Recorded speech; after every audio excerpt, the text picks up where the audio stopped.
Oi, Gustavo. Oi, Diogo, tudo bem? Boa Muito noite. prazer. Igualmente, meu amigo. Você é de onde?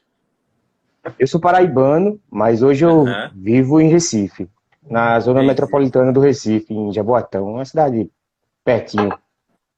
Você não foi para longe, não? Não, não, não. Quando falam, João, quando falam assim, a gente vai pro sul, aí vai para Pernambuco ou Bahia.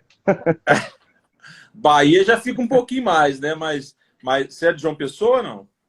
Sou sertanejo, sou do interior da Paraíba, de uma cidade chamada Cajazeiras, Ah, legal. coladinho ao É, Ceará, ali na fronteira. legal. E o porte da cidade lá é pequenininho? Olha, Cajazeiras hoje está com em torno de 70 mil habitantes, mas é uma cidade, para o tamanho, é bem desenvolvida. Nunca Entendi. mais eu fui, na verdade, eu só nasci lá, aos 4 anos me mudei, vim me aproximando do mar, mas toda a minha formação foi lá em João Pessoa, ensino fundamental, ensino médio, ensino médico, fiz minha residência de pediatria na UFPB, na Universidade Federal da Paraíba, e só Aham. quando fui fazer minha residência de neurologia pediátrica é que eu vim morar em Recife e aí fiquei, né? A gente se fixa onde termina a residência. É Foi porque a pintando residência. trabalho, Desculpa, pode continuar.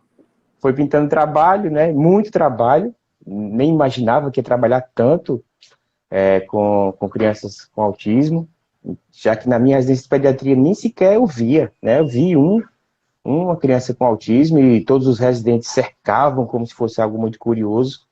E não Aham. foi nem tão, não faz nem tanto tempo, foi em 2010 essa situação, mas aí em 2013, 2000, a 2015, eu acho que 70% da demanda do consultório, do ambulatório, era relacionado ao autismo. Ao autismo.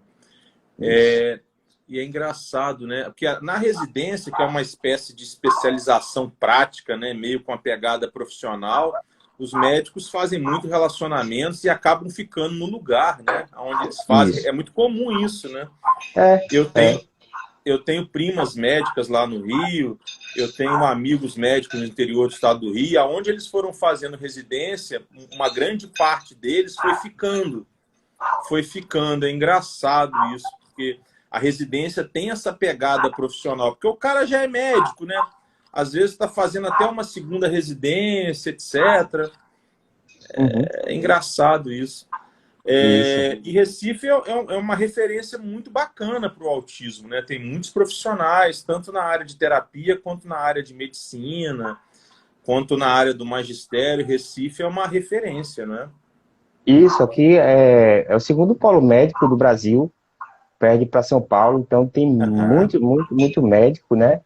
É o primeiro polo médico do Nordeste, inclusive ultrapassando Fortaleza e Salvador em termos de serviços médicos. Sim, Então a gente tem suporte, no entanto, apesar de existir, esse suporte ainda é carente, né? Ainda precisamos capacitar alguns médicos, colegas, capacitar a equipe de entendi. terapias. Então faz todo sentido a gente estar falando sobre isso aqui. O seu perfil, o perfil da sua esposa, né? É muito importante ter esse tipo de trabalho, né? Por todo o Brasil. E a internet está para facilitar a difusão do conhecimento. A internet, as mídias sociais, a internet, eu costumo brincar assim que foi da plataforma Lattes para o LinkedIn. Eu não sei, acho que você É, nunca ouviu isso, né? Da plataforma Lattes para o LinkedIn, e assim você pode fazer diversas outras analogias e comparações aí do tacógrafo para o GPS, e por aí nós vamos, né? Seguindo em isso. diversas analogias. Imagino que agora, nessa época de pandemia, você deve estar fazendo algumas consultas por vídeo, né? Sim, sim, estou. Tive que me adaptar. E eu era um médico assim muito caxias, achava que minha, como muitos médicos, até mais velhos que eu, Aham, acreditam que nossa prática é uma coisa que tem que ser ali em loco, a aham, gente tem que sentir a aham, energia do paciente no local. E eu aham, pus muito, mas aí a situação apertou e eu tive que me construir, aprender como é que usava a internet para fazer essa consulta, desenvolver uma nova técnica de anamnese, de colher aham. história, de usar outras ferramentas. E o retorno está sendo muito gratificante, viu? Tive a oportunidade de ajudar famílias por todo o Brasil, famílias de brasileiros morando fora, morando nos Estados Aham. Unidos, em Portugal, em Angola, Moçambique, famílias até de nativos lá de Moçambique que não têm assistência médica, apesar de também minha documentação não ser válida fora do território brasileiro, mas uma orientação a gente pode dar, pode trocar material, né? Sim, Pode solicitar aqui um outro colega, caso se tenha uma rede de comunicação, veja essa criança para poder dar esse suporte. Então sim. foi bom, gostei muito da telemedicina e acho que é algo que veio para ficar, né, Diogo? Veio para ficar para o Eu bem, acho. né? O que é bom a gente deve manter. Bem, Gustavo, então assim, nosso horário já passamos 5 minutos do horário oficial, né, que nós marcamos. Nós já fizemos esse bate-papo aqui, muito bom. Eu vou iniciar a live, assim, oficialmente, digamos, né? Eu vou parar de Uhum. chamar de Gustavo, vou te chamar de doutor Gustavo agora. Eu sei que você não fez Fica à questão hora vontade, fica à nenhuma, vontade, de mas jeito assim, nenhum. agora eu acho que é o momento, tá?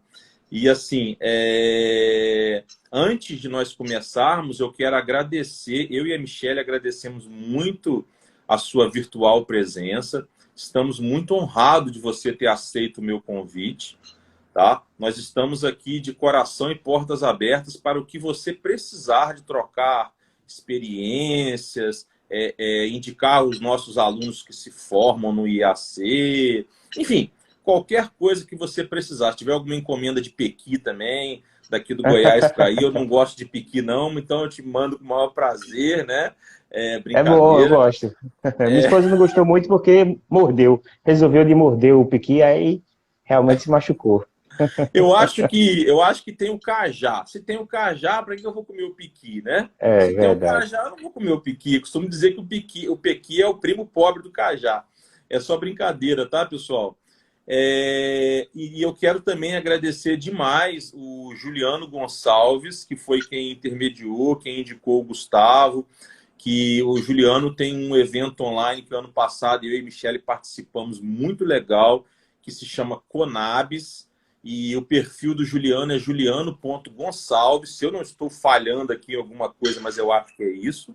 Depois o Gustavo pode reforçar. Parece que em poucos dias tem um congresso de neuropediatras azuis. Eu até divulguei. Você pode ficar à Uhum. vontade para falar disso, tá, Gustavo? Falar do seu perfil, falar do Conab. Você fica à vontade, tá? O tema da live é pós-diagnóstico, mas a palavra é sua. A partir de agora, você fique à vontade. À medida que eu entender que posso dar alguma sugestão, alguma ponderação ou fazer algum questionamento que é o mais provável, eu farei, tá bom? Pode ser assim? Pode ser, sim, Diogo. Muito obrigado, viu? Também agradeço. A disponibilidade é recíproca. Agradeço também a Michele, ao professor Juliano, que intermediou esse contato. Né? Eu fiquei um pouco assombrado, porque você quer conversar com o doutor Diogo, aí, nossa, é muito gabaritado, esse pessoal está se preparando, né? A gente fica um pouco com medo, porque eu realmente sou muito humilde no meu conhecimento do autismo, porque eu sei que eu não domino tudo, e a gente está aqui para aprender. Eu disse, eu quero aprender muito nessa live, conversando com o doutor Diogo, partilhando conhecimento, e trazendo também para a minha prática, né, e também para os cursos que eu almejo dar, os vídeos que eu vou fazer, inclusive nesse evento que o professor Juliano está promovendo, que são os neuropediatras azuis. É um evento que vai ser gratuito na internet. Minha aula já tá gravada, já mandei para ele hoje, e vai ocorrer do dia 29 até o dia 31 desse mês, e a gente espera que todo mundo participe, que todo mundo aprenda um pouco mais. Quem vai dar aula são médicos, mas para todo o público interessado, tanto de outros médicos não especialistas, como de terapeutas, como de familiares. Então, vai ser um evento bem gostoso. Eu tenho E hoje certeza. eu propus que o tema fosse o pós, pós-diagnóstico, porque nós médicos estamos tão centrados no estabelecer o diagnóstico, como é que faz o diagnóstico, e eu queria conhecer um pouco mais, até da sua experiência, Diogo, né, como eu sei que muitos pais não explicitam a situação de terem uma criança com autismo, mas a experiência também dos nossos seguidores, né, em relação ao pós-diagnóstico, porque eu, como médico, ao me despedir daquela família depois do diagnóstico, sinto realmente um peso de como encaminhar, mando algumas mensagens pós-consulta, que a gente chama, né, algum material, inclusive vou recomendar o perfil de vocês, o material do IEAC, porque faz todo sentido preparar essas famílias para o que vem pela frente, né? Tanto o momento de luto, como também o momento de luta atrás do tratamento, que é o que se delineia, né? A jornada seguinte é a jornada do tratamento, que hoje eu considero mais difícil que a jornada atrás do diagnóstico. Claro que a gente tem testemunhos de mães que estão aí há anos atrás de pediatras, ou de neurologistas, ou de psiquiatras infantis, chega a findar a jornada do diagnóstico, mas para começar o pós-diagnóstico, a jornada do tratamento é muito difícil, né? Porque ela tem que absorver todo aquele estágio do luto, onde a criança idealizada tem que morrer, né? Até chocante assim a gente falar, aquela criança ideal que ela almejava, que fizesse tudo o que ela queria, né? Que fosse a réplica dela melhorada, aquela criança vai morrer e ela vai ficar com a criança real, aquela criança presente. E tal como o nome diz, foi dada para ela cuidar, educar, instruir. Então, é essa jornada pós-diagnóstico que eu gostaria muito, muito mesmo de conhecer. Busco muito nos meus pacientes um feedback no pós-consulta, nas consultas seguintes, como é que está a situação, como é que você está batalhando para ter acesso ao tratamento. E a inclusão. Na sua última live, né, eu vi que foi uma live bem, bem extensa, mas muito rica a respeito de inclusão, que é algo que a comunidade médica precisa conhecer um pouco, né? Porque muitas vezes a gente prescreve um plano de terapêutico individualizado ideal, né? Mas se depara com o real que é ofertado no nosso país, se frustra bastante, né? E muitas vezes não sabe como reorientar esse paciente, se fixando muito no que está no papel. Ó, o papel é assim, você vai ter que fazer assado, se você não fizer, não vai ter o resultado esperado. Mas o real, a gente tem que ter um pouquinho de jogo de cintura, Sensibilidade. principalmente nesse sensibilidade, principalmente nesse contexto de coronavírus, né? Que as leis são difíceis de serem mudadas e a situação de adaptação do material no contexto de aula online é uma coisa que eu julgo impróprio, né? Não é uma ferramenta que foi criada para crianças, ainda mais para crianças que têm necessidades pedagógicas específicas, como as crianças com autismo. Concordo. Esse termo aí, Gustavo, pós-diagnóstico, eu agora pensando com as suas palavras, mas antes eu quero abrir aspas. Você falou uma coisa aí que eu nunca tinha ouvido, nunca tinha escutado. Morre a criança que a gente esperava, que a gente sonhou, e nasce a outra, e a gente fica com a real. E é a mais pura verdade, né, Gustavo? Assim, são palavras que, dependendo do contexto, podem soar duras, porque muitas pessoas podem associar a outros tipos de fala, porque tiveram experiências ruins. Por exemplo, eu já ouvi coisas de pais de tipo, joga essa criança fora e arruma outra. Então, assim, é a verdade, mas assim, dependendo de como o estado de espírito que o pai e a mãe, eu vou falar pai no sentido lato, tá, pessoal? Pai, avô, Sim. padrinho, mãe, todo mundo. Quando o pai recebe essa notícia assim, cai por terra, né? É uma viagem que você não planejou, mas você ama seu guia turístico, digamos. Eu tenho até camisas com esse dizer. E é mais ou menos isso que você falou mesmo. Você queria que seu filho fosse um nadador, um médico, um etc. E o autismo, não importa aí o grau que ele esteja classificado pelo DSM-5, no CID, não importa, leve, moderado ou severo, enfim, ou só Asperger, blá, blá, blá. Algumas limitações ele vai ter.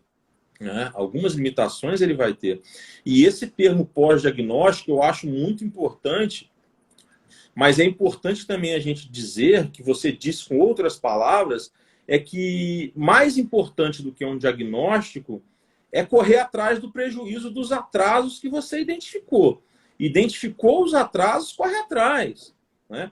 Porque existem muitas famílias que não conseguem o diagnóstico, não conseguiram ainda o diagnóstico, mas já tem os atrasos ali caracterizados. Uma criança com 2 anos, ela já tem que estar falando um caminhão de palavras. Isso é um marco do desenvolvimento infantil para qualquer criança. Se ela não está falando, algum problema ela tem. Pode não ser autismo, pode ser uma apraxia da fala, ela pode ser até surda e muda, uma coisa que acontece muito é confundir que a criança é surda ou é autista. Na verdade, ela não é surda, ela é autista, ela não presta atenção em você por outros fatores, né, doutor Gustavo? Mas, assim, o diagnóstico é importante, mas é importante a gente enfatizar, como você enfatizou, que não sendo possível o diagnóstico, vamos correr atrás dos atrasos. Vamos correr atrás dos atrasos, né? Isso, muitas vezes a família percebe que a criança não é neurotípica, né? Então, é um termo que veio aí com toda a força. Então, ao se perceber que a criança não é neurotípica, né? Não estou falando nem não é normal, né? Para não usar esse outro rótulo. Mas correr, procurar ajuda, mesmo que sua cidade não disponha de especialista médico para afirmar um diagnóstico, mas há formas de estimular aquela criança, né? Muitas vezes tem cidades que não tem nem fonoterapeuta, nem psicopedagogo, nem psicólogo, mas procurar como estimular essa criança, seja por um suporte online, eu acho que faz muito sentido a família se preparar, mais uma vez, estou até repetindo, mas até o próprio Louvas, que foi quem desenvolveu o ABA, ele tinha essa ideia de preparar os familiares, né? Então, desde o desenvolvimento do ABA, e só vai ter essa carga horária intensiva se houver manejo comportamental dessa criança em todos os ambientes que ela frequenta, inclusive na casa, com seus pais, que é o ambiente mais naturalista que a criança pode ter. Então, atrás da estimulação que é necessária. A gente hoje está vivendo esse período de pandemia, então temos testemunhos de mães assim que estão, olha, doutor, ele está o dia todo na televisão, não consigo estimular, eu estou no home office, eu tenho que trabalhar, a babá também não ajuda. Tenha tempo para seu filho, se prepare, o estimule o máximo que der, né? E paralelamente vá correndo atrás do diagnóstico, atrás de informações de como proporcionar o melhor tratamento possível e se preparando, né, de uma forma psicológica, espiritual, para enfrentar os desafios que são duros, né? A gente, para criar um filho neurotípico, enfrenta muita coisa. Uma criança neurotípica vai precisar duplamente dos seus afetos, do seu carinho, do seu tirocínio, da sua disposição e da sua coragem de enfrentar tão grandes desafios. Eu acho que muitas vezes os pais e as mães dessas crianças são pais e mães 2 vezes, né? Porque enfrentam aqueles 2 nascimentos, né? E tem o nascimento do filho esperado e o nascimento do filho real, quando aquele filho esperado é perdido, né? Tem que ser deixado para trás. Você falou, antes dessa fala agora, da questão da escola, agora em época de pandemia, né? E, assim, é exatamente o que eu falo. A aula online, por mais que seja necessária nessa época de pandemia, com algumas exceções, né, de crianças com necessidades especiais, mas a grande maioria delas, a grande maioria dos autistas aí, crianças com Down, etc., elas não conseguem acompanhar a aula online, não conseguem assistir. Meu filho não quer nem sentar na frente do computador. Então, a nossa sorte, eu não sei nem se é sorte, né? Mas, assim, é porque nós já temos, desde 2015, intervenções terapêuticas em casa. Então, desde 2015 que nós promovemos intervenções terapêuticas para o Diogo Filho em casa. E isso veio em 2015, 2016, 2017, 2018, 2019 e 2020. Quando em 2020 nós tivemos, salvo engano, dia 16 de março, a decretação do primeiro lockdown aqui em Goiânia, nós simplesmente, os meninos estudavam, acho que era à tarde, enfim, vamos imaginar que eles estudavam à tarde, agora já me perdi, eles estudavam à tarde, eu simplesmente instaurei, eu e Michele instauramos homeschooling aqui em casa no contraturno, suponhamos que seja de manhã.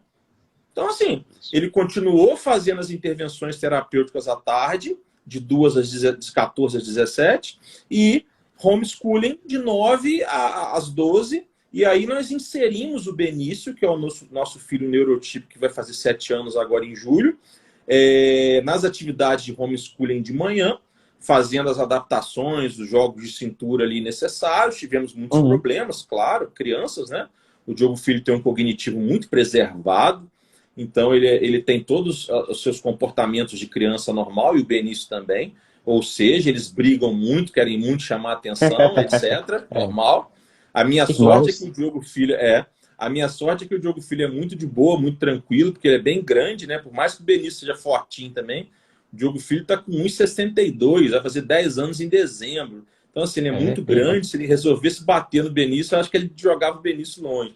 Mas esse é um papo para outra vez, né? Quando a gente estiver comendo um peixe aí na praia, num outro momento. Mas, camarãozinho, então, Hã? O camarãozinho. O camarão tem alergia, tem que ser peixe. Ah, o peixinho pode ser. Tem que ser o peixe. Com Você certeza. come camarão ou come peixe. Mas, assim, aí, para nós, essa questão de pandemia no ano de 2020 foi assim, foi tranquilo dentro do possível, né? Eles sentiram falta da socialização, eles sentiram falta de criança tem que brincar com criança, faz parte do desenvolvimento infantil olhar os pares, né? Então, isso fez um pouco de falta, mas a gente mora num lugar, num condomínio de casa, então a gente tem outras crianças, então com os devidos cuidados a gente conseguiu promover isso, né? E no ano de 2021 a escola retomou, a gente retomou, agora lockdown, a gente voltou para o mesmo esquema, de manhã e de tarde, homeschooling, intervenção. Então, assim, agora, para as crianças autistas, vou especificar, para as crianças autistas que não têm essa possibilidade, ou aquelas que têm e os pais não pensaram nisso, para de perder tempo com aula online. Pega essa pessoa que está ajudando o seu filho a acompanhar a aula online e coloca para fazer atividade com ele. Agora, se você não tem recurso, não tem condições, beleza, aí é uma outra história. Mas sendo possível, né, aula online não funciona. Nem o Benício quer assistir mais. Criança já mais de ano assistindo aula online. Eu não estou dizendo se é necessário ou não. Não estou entrando nesse mérito de pandemia. Eu nem tenho legitimidade ou autoridade para isso, e muito menos quero falar da questão política. Mas, assim, esquecendo tudo isso, aula online já deu. Continua sendo necessário por causa da pandemia? Ok, eu concordo. Mas olhando só o aspecto pedagógico de desenvolvimento da criança, já deu. Ninguém aguenta mais. Exato, Diogo. Isso eu percebi no consultório. Todas as famílias perderam. Só que aquelas que menos perderam foram justamente aquelas que estavam basicamente adaptadas ou tinham atividade domiciliar de estimulação. Seja preparada pelos próprios pais, ou que um terapeuta visitava a casa e deixava a atividade para a criança performar, ou sozinha, ou com acompanhamento de algum familiar. Então, aquela família que já tinha esse preparo, perdeu menos, com certeza, né? Mas ainda é tempo de correr atrás. Claro. E as justificativas mas o custo é muito alto, pelo contrário, é um custo até menor do que pagar a escola sem ir à escola, né? Porque as escolas estão retendo a matrícula das crianças, exigindo que se pague a mensalidade. Algumas sequer reduziram, mantiveram o mesmo valor, porque a aula está sendo dada, porque o material está sendo encaminhado, alegam que estão pagando plataformas, tendo aí plataformas até gratuitas, Grátis. mas aquelas famílias que anteciparam, já tinham esse tipo de trabalho, incrementaram agora na pandemia, tiveram menos perdas e até alguns tiveram ganhos, viu?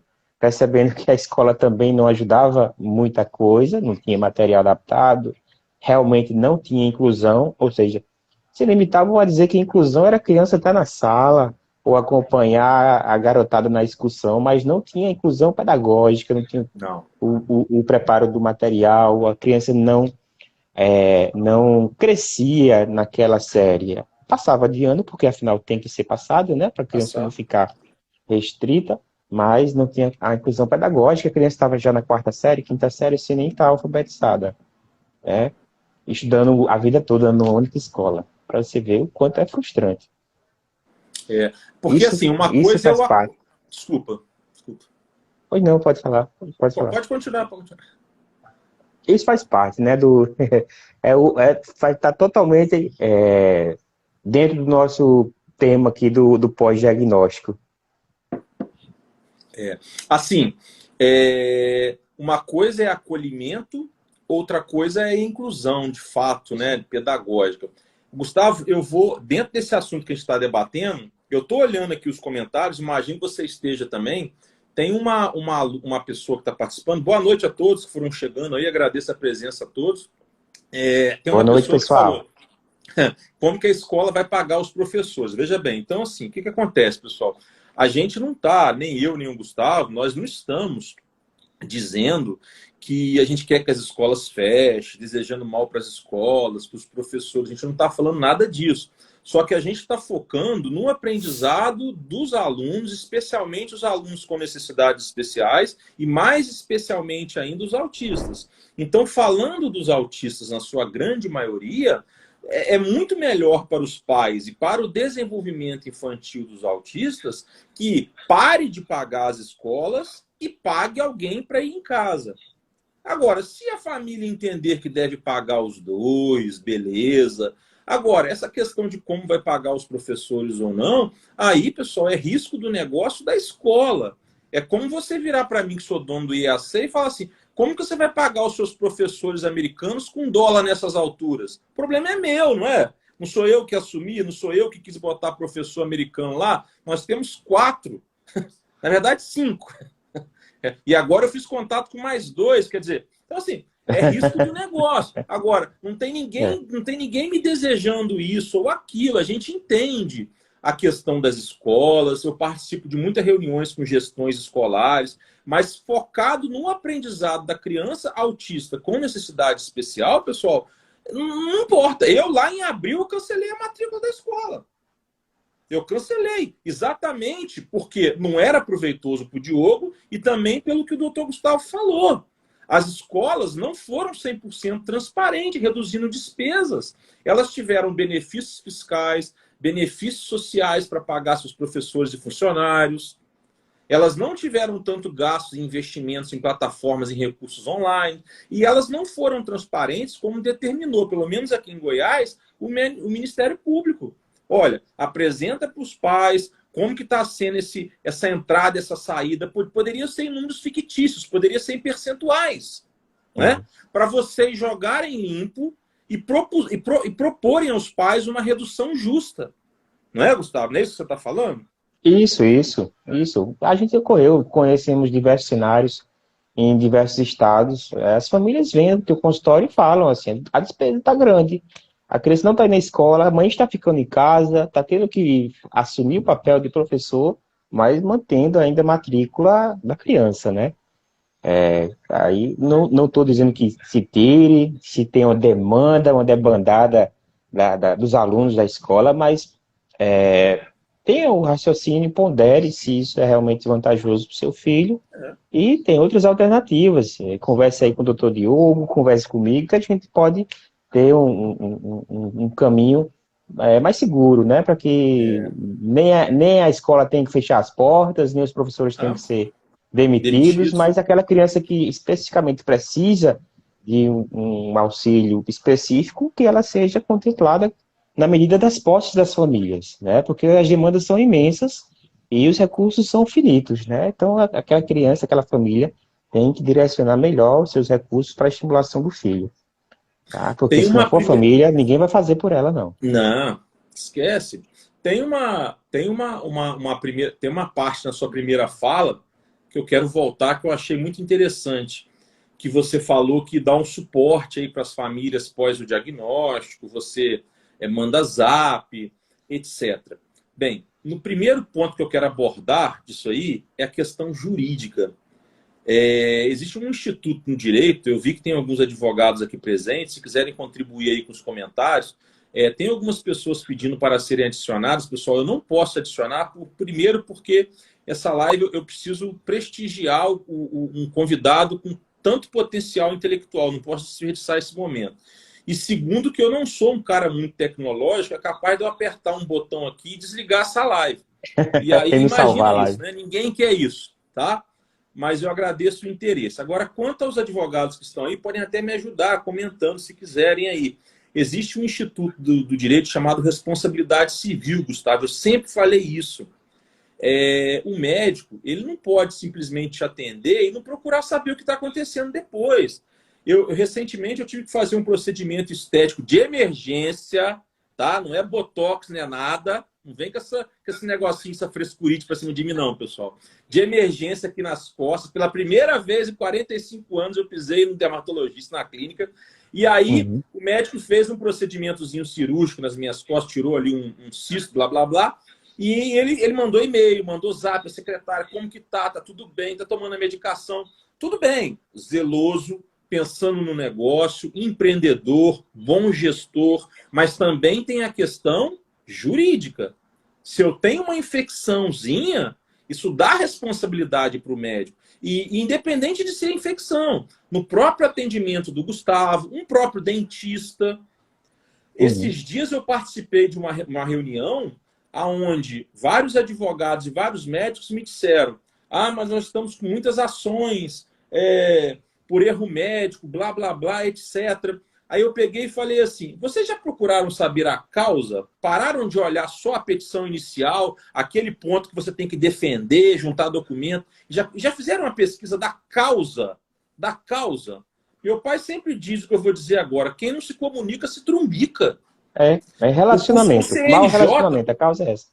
O Conselho Nacional de Justiça tem um estudo onde demonstra que a grande maioria das ações por erro médico se dá em razão da não comunicação. Então, imagina uma família, chega no consultório do Dr. Gustavo, tem o diagnóstico de autismo, sai de lá perdido, batendo cabeça, tropeçando, que foi assim que eu saí, com o Dioguinho no colo, no dia 12 de maio de 2014, uma segunda-feira, por volta das 14h30, a Michele, grávida do Benício, foi para outra médica. E dias depois, meses depois, ela me confessou que ela chegou na outra médica e precisou até ser carregada. Então, assim, e eu não sei como é que eu cheguei em casa nesse dia. E assim, e aí o médico não quer nem saber. Você está em condições de ir para casa? Né? Porque eu sou um cara muito sincero. Se eu começo a falar de uma coisa, você vê na minha cara se eu estou gostando, se eu não estou gostando. Eu não falo com a cara de um jeito e com a boca de outro. Eu não consigo. Eu sempre fui um péssimo advogado nesse aspecto. Então, assim, e quando o assunto é meu filho, eu choro. Então, assim, aí o médico não quis saber como que eu ia chegar em casa, não quis saber da Michele grávida. Tudo bem, ele não era o médico dela. Mas não importa. É uma questão de, tipo assim, o Diogo Filho, ele é autista mesmo, tal, tá aqui uns cartõezinhos, terapia aba, 40 horas. Vai com Deus. E nunca mais. É o papo de coach, né? O papo de coach vai lá, vai dar certo, faz lá e volta aqui para me dizer. Mas aí eu tento, né, eu mando e-mail, dou meu número de telefone, mando o nome das clínicas que eu indico na região, dos terapeutas, fico à disposição, mando playlist do YouTube tanto com a situação do luto, né, como enfrentar melhor o luto, como estimular melhor a criança. Às vezes as mães retornam querendo saber um pouco mais, eu mando apostila. mando o link para curso gratuito, e aí a gente vai se comunicando, né, dando esse suporte. Claro que Porque tem não famílias, é... Desculpa, perdão. claro que tem famílias que, de certa forma, aceitam, né, de diferentes maneiras. Tem mães que saem como você saiu, assim, um pouco ainda esperando a ficha cair, outras já rasgam as vestes lá, fazem aquele. Recentemente eu enfrentei uma situação dessa da mãe realmente se derramar em lágrimas, e a gente tem que aprender, né, com a vida, com a escola da vida, como é que faz, oferece uma água, pede para esperar um pouquinho lá fora, depois que termina todos os outros pacientes, você chama de novo para saber se tem alguma dúvida, e Claro. aí a gente se disponibiliza, né, para poder tentar amenizar aquela dor, porque não é fácil. A gente sabe que não vai, não importa o que você diga, naquele momento não vai aliviar o baque da notícia, mas você já prepara o terreno para um futuro, você fica mais acessível, né? Só a dificuldade de acessar o médico já pode comprometer juridicamente a reputação dele, né? Um médico que não. Você manda e-mail, ele não responde, você manda mensagem, ele não fala nada, é difícil marcar, agendar, então até pode comprometer muito. Então você tem que investir no relacionamento, principalmente com essas famílias. É porque, assim, não é pra gente falar que o certo é se fazer de vítima, não é isso. Não é Não, pra não. gente ficar carregando ninguém nos braços, não é isso. Mas se você não der um acolhimento, não for um pouco humano, não der as coordenadas, né, não for um pouco acessível, é melhor você não ser médico. Ainda mais num contexto desse, né? Eu sei que todos os profissionais têm os seus sonhos materiais, né? Eu tenho, você tem. Não tem nada de errado nisso. Às vezes um médico, um profissional, um fono está fazendo um atendimento no setor público de saúde e ele tem que, em 12 horas de plantão, atender 500 mil pessoas, aí realmente É. consulta é 15 minutos. Tem todas as realidades, eu entendo todas elas. Agora, existem realidades a qual eu passei por 4 vezes lá em 2014, porque o diagnóstico foi no dia 12, num médico, um neuropediatra. Aí nós confirmamos o diagnóstico com uma psiquiatra, que foi mais humana, numa terça-feira, ela foi muito bacana, inclusive. 20, 30 dias depois, nós fomos a São Paulo, a Michelle ainda tinha esperança de não ser autismo, e nós visitamos o médico no Einstein, ele confirmou. No outro dia, em São Paulo ainda, visitamos uma psiquiatra, ela também confirmou. Aí nós voltamos de São Paulo, uns 30 dias depois, tanto é que eu vi o jogo do Chile almoçando numa churrascaria em Ribeirão Preto, um pedaço do jogo, né? Brasil e Chile, acho que foi oitavas de final, enfim. Então, ali comecinho de junho, né? Alguma coisa assim, lá em 2014. Nós Uhum. voltamos. Hã? Sim, estou te É, ouvindo. não, tá me ouvindo? Tá me ouvindo? Tá. Tô. Aí, aí quando foi, voltamos para Goiânia e tal, um mês depois, 40 dias depois, o Benício nasceu prematuro, quer dizer, a ficha dela, da Michelle, me parece assim, que demorou esses dias para cair, a minha também e tal, mas independente da ficha cair, a gente já iniciou a intervenção ABA na semana seguinte, o diagnóstico foi na segunda, a gente já iniciou no sábado. No sábado a gente já Isso. iniciou. A nossa vida virou de ponta cabeça. Eu trabalhava o dia inteiro, eu comecei a trabalhar só de manhã, enquanto o Dioguinho estava na escola. À tarde eu levava o Dioguinho em terapia e ficava, por conta do Dioguinho, terapia, porque foi colocado aquele chip na minha cabeça. Quantidade, quantidade, quantidade, quantidade. Então, eu saía com o Dioguinho para fazer terapia 1 hora da tarde, chegava 6, 7 horas da noite, de segunda a sexta. E sábado saía às 9 e voltava meio-dia. Foi de maio de 2014 a dezembro de 2014 desse jeito. Eu comecei a gastar muito mais dinheiro com uma coisa que eu nem sabia que existia e a ganhar muito menos dinheiro, porque não existia tanta tecnologia no meu ofício, na advocacia. Eu também não era tão preparado para isso.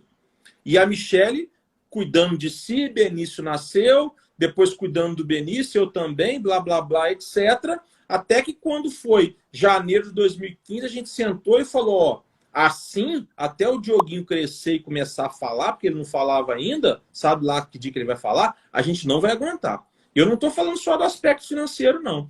Aí a gente já sabia, porque tinha possibilidade de intervenção em casa, já entendia o que era mais ou menos análise de comportamento, qual eram as terapias mais viáveis, enfim, o inglês da Michelle facilitou, blá, blá, blá, blá, blá. A gente foi do luto para a luta muito rápido, mas demorou alguns dias para digerir e acreditar no diagnóstico.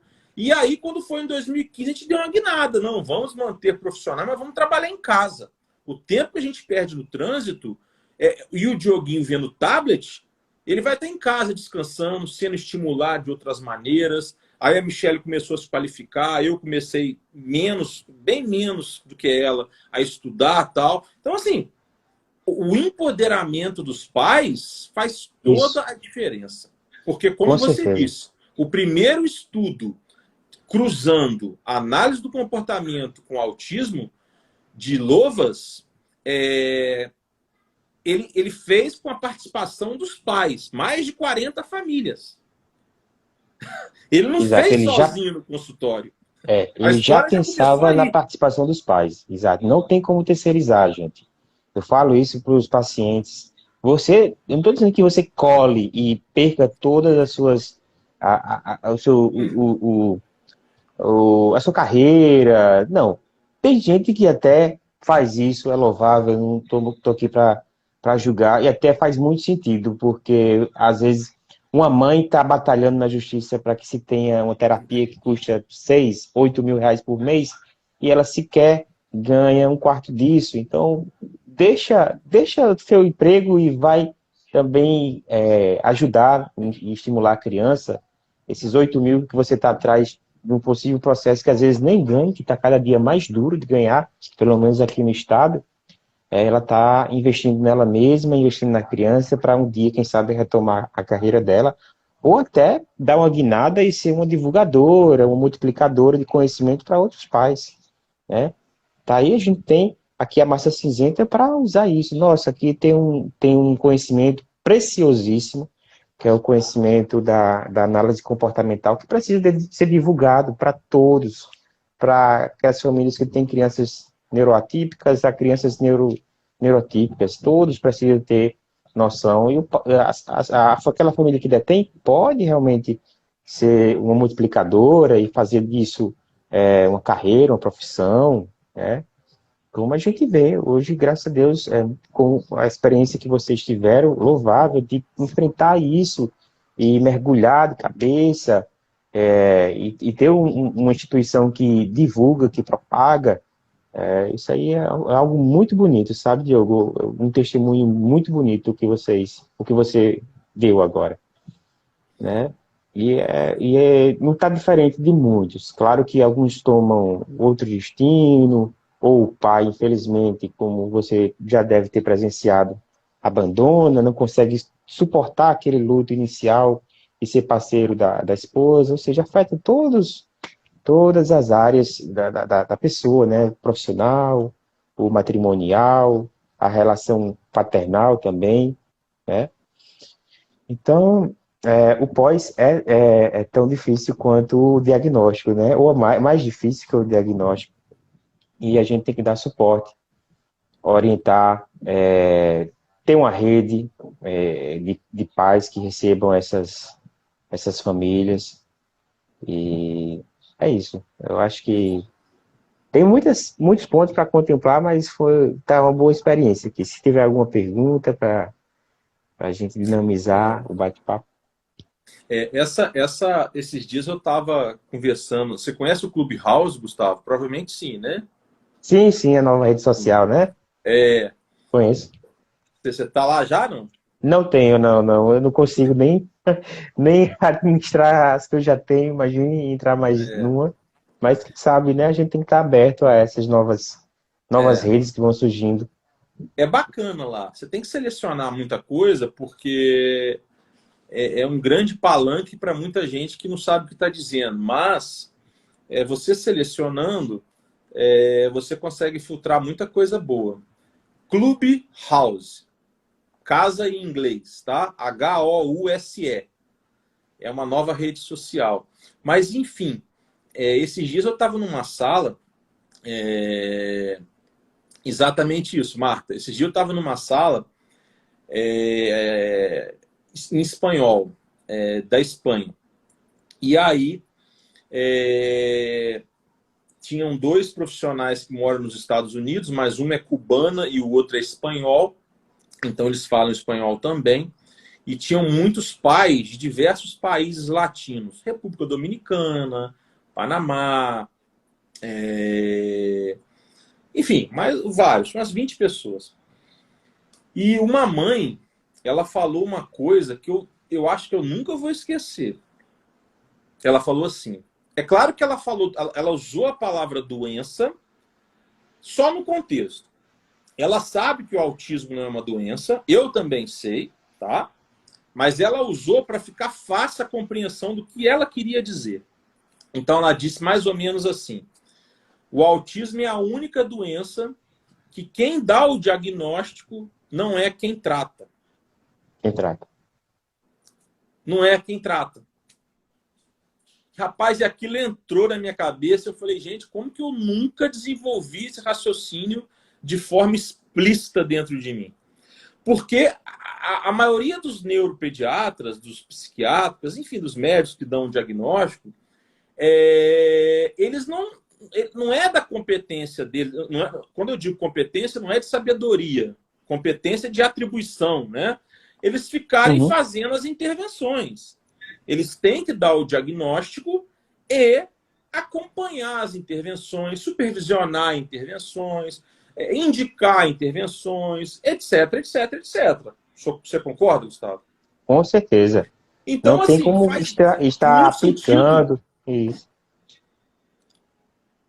Não tem como a gente ficar aplicando ou dizer qual é aquela intervenção que o terapeuta vai fazer. A gente sabe que, num contexto geral, olha, tem que ser o ABA, tem que ter intervenção com kit, o fono vai ter o PEX, prompt, né?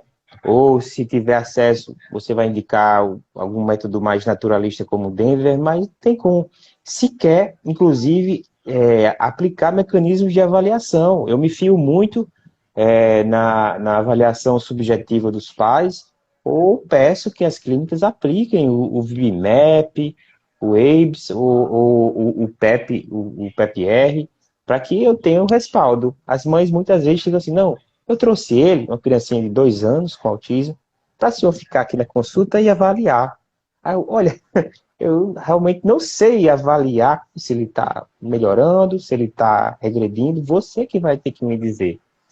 Né? Não tem como fazer essa aplicação, inclusive de algumas ferramentas que demoram ali dias para que você conclua uma avaliação. O VMAP demora. E demanda de toda uma equipe multidisciplinar. Hoje, pelo menos no contexto da minha cidade, não tem nenhum centro terapêutico, nenhuma dessas clínicas de intervenção que conte com um médico na equipe. A gente está, assim, alienado, bem alheio ao que acontece na clínica, mas se fia nos relatórios que as clínicas estão nos mandando. E o que você acha disso, Gustavo? Assim, se você quiser responder. Olha, eu acho que poderia ser um trabalho mais completo, alinhado, se né? tivesse mais alinhado, com certeza, com certeza. Que fizesse mais sentido, tanto para a gente, como para a própria clínica, como para a família. Um médico residente, um médico daquela equipe, né? Fora do nosso estado, existem clínicas que, inclusive, são administradas por médicos específicos que têm a equipe. Não que o médico seja ali o ápice e mande para todo mundo, mas não a há pessoa subordinação. Não há subordinação. Isso, a pessoa que faz parte da equipe, tem a sua área, se precisar de uma intervenção medicamentosa, o médico vai facilitar. Prescrever. Né? E até com relação de legislação, o médico assume uma responsabilidade acima dos outros profissionais, mas que ali, no contexto que dele está inserido na clínica, é compartilhado e ele tem condições de dar passos mais seguros, né? Claro, Bem mais orientados pelos outros profissionais. claro. Então, é algo que carece. Aí fica a dica para os outros gestores de clínicas que tenham o seu médico para poder fazer uma avaliação mais completa para a família, para prepará-lo também. Muitas vezes a indicação sai um pouco enviesada, você pede algo que a clínica não faz, a clínica finge que está fazendo, te manda um relatório do que ela pretendeu fazer, é diferente do que você esperava que fizesse, mas de certa forma, como está dando certo, você não mexe na equipe, né, não mexe em nada, afinal o time que está ganhando não se mexe, mas poderia ser um trabalho que explorasse melhor o potencial daquela criança e tivesse resultado até mais objetivos e em menor tempo, né, em menor espaço de tempo. É só uma observaçãozinha, Gustavo. Teve uma pessoa que fez um comentário ali, o Cicinha. Eu não disse que autismo é doença, não, tá? Talvez você não tenha entendido. Eu estava explicando o contexto de como uma mãe colocou num bate-papo numa rede social. A mãe colocou de uma forma didática para que todos compreendessem. A própria mãe fez a ressalva. A própria mãe não chamou o autismo de doença de propósito. Ela só quis fazer uma analogia, né? Que muitas doenças, os médicos que dão um diagnóstico é que fazem as intervenções. Aí ela não quis fazer diferenciação. Ó, algumas doenças, o autismo... Então ela chamou tudo de doença só para o exemplo ficar fácil de compreender. Eu também fiz isso aqui, tá? Eu sei que autismo não é doença, tá bom? Bem, então, Gustavo, assim, nós temos uns alunos de Santa Catarina, de Criciúma, de Criciúma, e lá eles têm uma clínica. A Michelle até já fez uma live com o doutor Eduardo, que é o médico lá, que é sócio da clínica. Lá eles trabalham assim. Eles têm o médico, sócio da clínica, e... Ah, tá, que bom, Cicinha, que você entendeu. Obrigado, desculpa então. Então, assim, eles têm um médico, também é sócio da clínica, e está lá trabalhando em conjunto, alinhando com o resto da equipe. Fono, Perfeito, o doutor Eduardo psicólogo, está etc, etc, tá etc. respaldado. Eu acho que assim passa mais credibilidade para os pais também, né, o Gustavo. Fica mais, Também, né? concordo Eu acho que é contigo, mais legal. exatamente. Você falou dessa parte da medicação, Gustavo. Os medicamentos mais recomendáveis, assim, aí entra a sua parte total no pós-diagnóstico, né? Eu tive muita dificuldade de aceitar a recomendação do médico. O médico queria que o Dioguinho tomasse risperidona. Eu demorei um tempinho para aceitar. Eu bati no peito e falei, não vou dar. Aí o Dioguinho começou a ficar agressivo, ali em 2015, 2016, eu aceitei. O risperidona fez muito sentido para nós por muito tempo. Não teve efeitos colaterais significativos no Diogo Filho. A gente não pensou em trocar para um remédio mais moderno, que também é recomendado pela FDA dos Estados Unidos, que eu tenho dificuldade com o nome desse remédio, É o aripiprazol. Isso, muito obrigado. Não vou nem repetir, porque eu vou errar. Aripiprazol. E aí, a gente não quis mudar, a gente parou com risperidona por um tempo, aí depois a gente utilizou uns 2 meses, talvez não de forma adequada, mas utilizou o canabidiol, um remédio importado à base de cannabis, né? E aí na Paraíba tem até um trabalho muito... Lá na Paraíba tem até um trabalho muito bonito da associação, né? Mas isso é assunto para outro momento, a não ser que você queira falar, aí você fica à vontade. Eu estou bem inteirado desse assunto também, mas pode ser no outro momento. Aí a gente experimentou o canabidiol por uns 2 meses, mas antes de acabar o segundo frasco, a gente parou, porque não sentiu muita diferença. Não sei se a gente aqui acredita muito na análise do comportamento, na nossa intervenção diária muito presente, né? E o Dioguinho anda sem medicamento, tá indo bem. E o que você me diz? O que você recomenda mais? O que você tem visto melhores resultados nessa parte da medicação? Veja, a medicação não é uma medicação para curar ou tratar o autismo, mas para modular alguns sintomas-alvo, algumas queixas que são difíceis de controlar só com as intervenções. Perfeito. Quando a criança é bem pequena ou está virgem de tratamento, dificilmente eu entro com a medicação. A não ser que ela tenha aí comportamentos realmente muito difíceis de lidar, autoagressividade, automutilação, transtorno de sono, a gente pode conversar, mas a medicação é um facilitador, não é o que vai resolver os teus problemas. Não adianta tomar açudes ou rios de medicação sem estar bem inserido no programa terapêutico, né, um programa de estimulação bem desenhado. Então, a gente tem um arsenal imenso, que vai desde antipsicóticos, como aí o risperidona, o aripiprazol, a periciazina, o Neosine, Neuroptil, passa pelos antidepressivos se for necessário, caso tenha comorbidades depressivas, caso tenha ansiedade, irritabilidade, pode, no caso de criança que tem associado um transtorno dessa atenção e hiperatividade, fazer uso de metilfenidato, até, por fim, se necessário, uma introdução do óleo ou extrato da cannabis, ou canabidiol, ou extrato que a gente chama de full ou completo, que contém, inclusive, até o THC.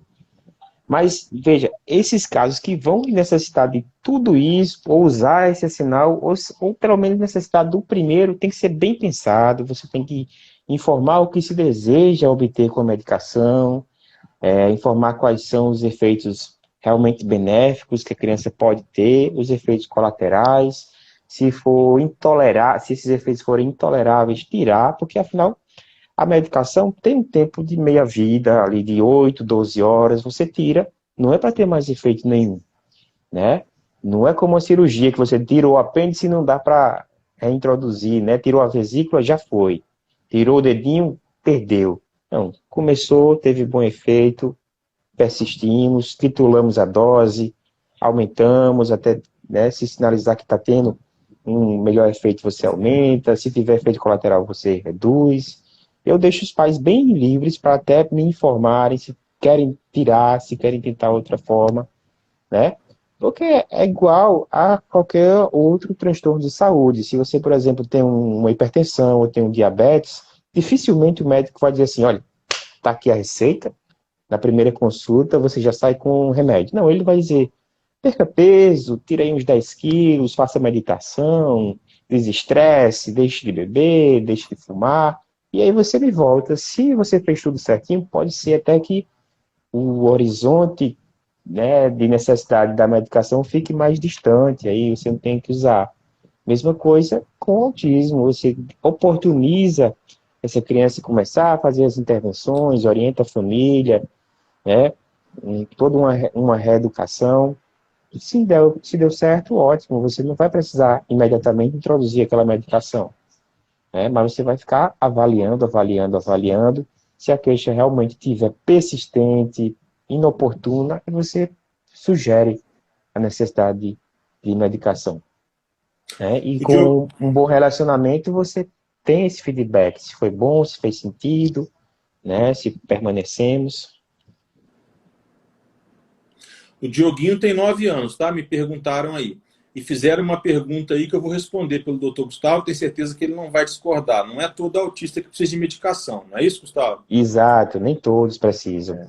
E não é para a vida toda. Aquele que iniciou também não quer dizer que vai ficar a vida toda em uso da medicação, né? E o objetivo é isso, você só usar de acordo com a necessidade, né? Imagine que a medicação seja, eu sempre falo, seja um auxílio químico, seja ali a rodinha da bicicleta quando você está começando a pedalar, Perfeito. né? Se você começar a ter força no seu pedal, você vai abandonar aquela rodinha o mais rápido possível. Mas se a criança não pedala por si só, a rodinha vai ficar ali a vida toda, né? Ô, Gustavo, e assim, quando você entra com medicação, prescreve medicação, falando do pós-diagnóstico, a sua responsabilidade ela aumenta, né? Ela Com aumenta não só certeza. juridicamente, mas ela aumenta eticamente, moralmente, profissionalmente como um todo, porque você vai ter que pedir exames para fazer acompanhamentos, exames de sangue, né? Etc, né? Então, aumenta a responsabilidade do pós-diagnóstico e aumenta a sua Exato. proximidade com a família, né? Com certeza. Se der uma alergia, porque até uma S dá, né? Uma dipirona, se a criança, na primeira dose, já ficou toda vermelha, espirrando, o olho inchou, como é que a família vai te acessar, né? Então, minha esposa, ela também é advogada, fez curso de direito médico, e ela ficava Legal. me orientando, olha, antes de prescrever o remédio, você tem que passar para a família um termo de consentimento livre e esclarecido. Ninguém faz isso, né? Ninguém Você faz. conversa tudo, concordou, você registra aí no prontuário, mas assim, se a família for ler a bula, vai ter situações que ela vai dizer assim, ué, o médico não comentou que poderia acontecer isso, está aqui na bula, né? O médico não me orientou isso, eu estou usando sem saber que isso pode acontecer. Mas assim, até nisso, a sua responsabilidade na prescrição do medicamento, daquele Harris frasquinho, aumenta bastante. Eu te sugiro, Gustavo, humildemente, assim, pedindo licença à sua esposa, qual é o nome dela? Fernanda, Fernanda. Com certeza ela vai assistir isso depois. Então, oi, Fernanda. vai. Eu vi que vocês têm um menino, é um menino só? É, Gabriel, e tem outro aí pro final do mês de junho, pertinho do Qual o São nome? João. Qual o Vai ser nome? Lucas. Lucas. Lucas. É, Vai ser um bebê Covid no final. É, já vai ter essa, esse apelidinho, Covidinho. Covidinho. Então, assim, Fernanda, me dê licença.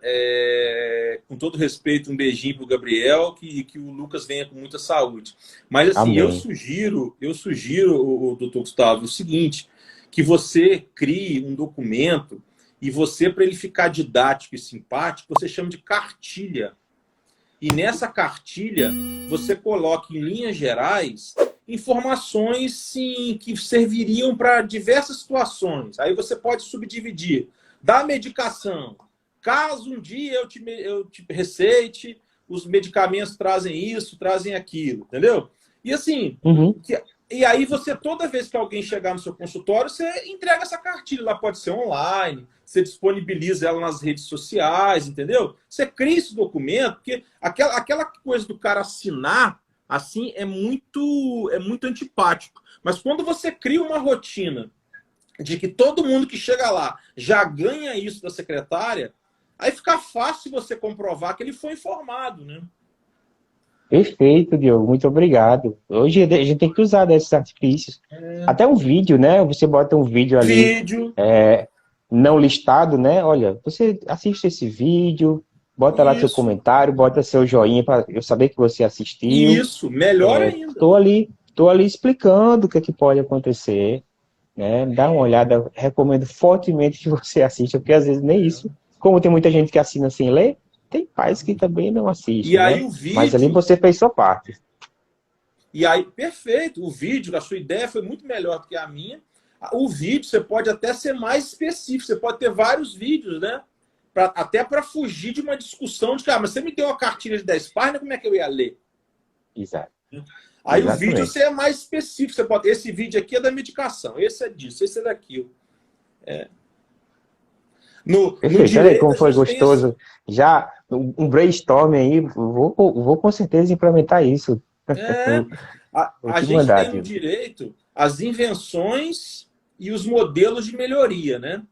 A invenção Uhum. é quando o cara inventou aquela caixinha de leite, né? A caixinha, esqueci o nome agora. E, o, e a- Tetra Pak. hã? Tetra Pak, né? A Tetra caixinha Pak. Tetra Pak. Isso. E aí o modelo de melhoria foi aquela tampinha, porque antes você tinha que Isso. cortar, né? E Isso. agora, aí depois veio a tampinha. Então assim, então eu te dei uma ideia, você melhorou. Aquele que faz a modelo de melhoria é sempre o mais inteligente, viu? Eu? Que é isso? Tô Nunca brincando. chegaria essa melhoria se ia ser uma tampinha ausente e não ia ter caixinha. Tô brincando, Gustavo, tô brincando. Gente, segue o Gustavo aí, GN Holanda, não é isso, Gustavo? Isso, GN Holanda. GN Holanda, segue o Gustavo aí, tá, pessoal? O cara é brilhante, o Instagram dele é muito bom, um cara muito sensível, muito humano, vocês perceberam aí, né? Não preciso nem de eu ficar dizendo, mas eu tenho que ficar dizendo, porque senão eu não vou nem dormir. Mas sigam E também aí o casal Mi Freitas Autismo e também o Diogo Além do Direito, né? muito além O do seu direito. Muito Além do Direito. E É assim, só mais uma procurar os vez eu quero. seguidores. Desculpa, pode falar. Só procurar aí nos meus seguidores que tá lá. E assim, mais uma vez eu quero agradecer demais o Juliano Gonçalves, quero recomendar demais o evento, o Conabis, né, que já vai começar agora, é dia 29 que você falou, Gustavo? É Neuropediatras Azuis o nome do Ah, tá, evento. mudou, né? Conab, não, é neuropediatra, né? É porque é um específico, né? Neuropediatras Azuis. É. Isso, Eu, só de médicos. eu divulguei na minha rede, tá? Neuropediatras Azuis, tá? E, Obrigado. Gustavo, que isso. Para a gente fechar, a não sei que você queira falar mais alguma coisa, Não, tá bom. tá bom? Eu Vamos, quero, vamos aqui voltar nossas esposas, né? A Michelle deve estar precisando aí de um bom enfermeiro, né? Para eu fazer quero aquela fazer, massagem nos pés. eu tenho sido. Eu quero fazer uma última pergunta para você que eu fiz a todos os médicos que deram o diagnóstico do Diogo Filho, os 4. Hum. A única preocupação, a maior preocupação, ou talvez a única que eu tenho com o Diogo Filho, é se ele vai ser capaz. Então, assim, foi a pergunta que eu fiz para o primeiro médico, fiz para o segundo, fiz para o terceiro e fiz para o quarto.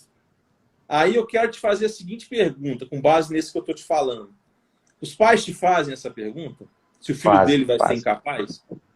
fazem. O que é que ele E o vai que você ser? Se ele vai, se vai poder viver sozinho? Eu E o digo que eu que não você sei, responde? sabe, Diogo? Eu sou muito sincero, eu não sei. Mas, fazendo aquilo que eu estou orientando, né?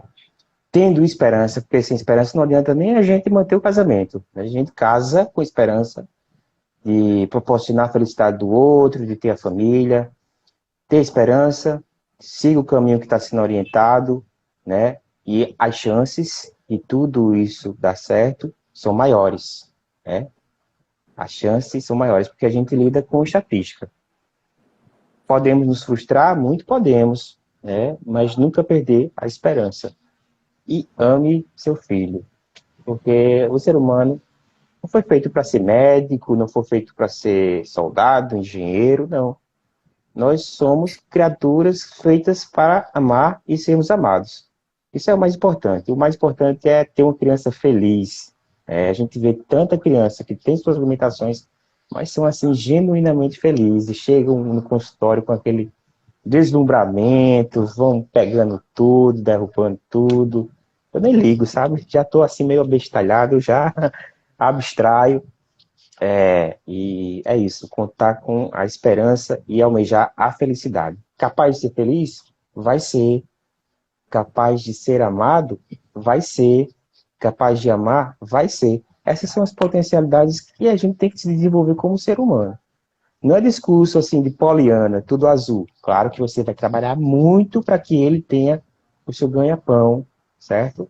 Mas se você não desfrutar disso no caminho, tudo vai ser em vão.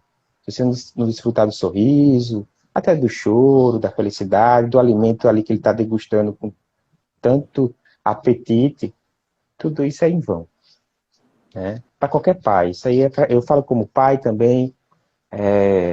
Eu não tô sonhando que meu filho vai ser médico, vai ser engenheiro, não. Eu chego cada dia querendo ver o rostinho dele, dar o beijinho. Antes da nossa live eu estava colocando para dormir, e ele estava bem resistente, porque sabia, ele percebe quando eu vou sair. Ele fala, papai vai trabalhar. Eu disse, vou trabalhar. Mas é isso, viu? Eu não sei se os colegas disseram O coisas Gustavo, diferentes. Pois não. eu vou te falar uma coisa. O diagnóstico foi em maio de 2014, né? 15, vou contar nos dedos. 15, 16, 17, 18, 19, 20, 21. Tem 7 anos que eu espero uma resposta que me conforte. E você me deu. Obrigado. Como foi agraciado. Que bom. Muito obrigado, Diogo. Obrigado, Essa viu? oportunidade não foi Obrigado. só para você, tá? Tem muitos pais também Obrigado. escutando. Estou emocionado e com toda sinceridade. Obrigado. Quando eu te vi no WhatsApp, eu falei, rapaz, já senti a energia boa desse cara, sem esbarrar em você, viu?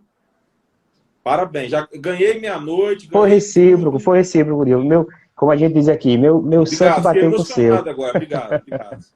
Obrigado. Perfeito, meu Eu não amigo. tenho Olha, mais condições nem de eu, continuar, pessoal. eu espero sinceramente que possamos, quem sabe aí, eu ir no Goiás e a gente se conhecer, tomar aquele cafezinho. O pessoal também gosta de pão de queijo aí, comer aquele arroz com piqui também que você prometeu. Ou então você vir até Churrasco. aqui, nosso litoral, tá bom? Farei isso, Gustavo. Farei.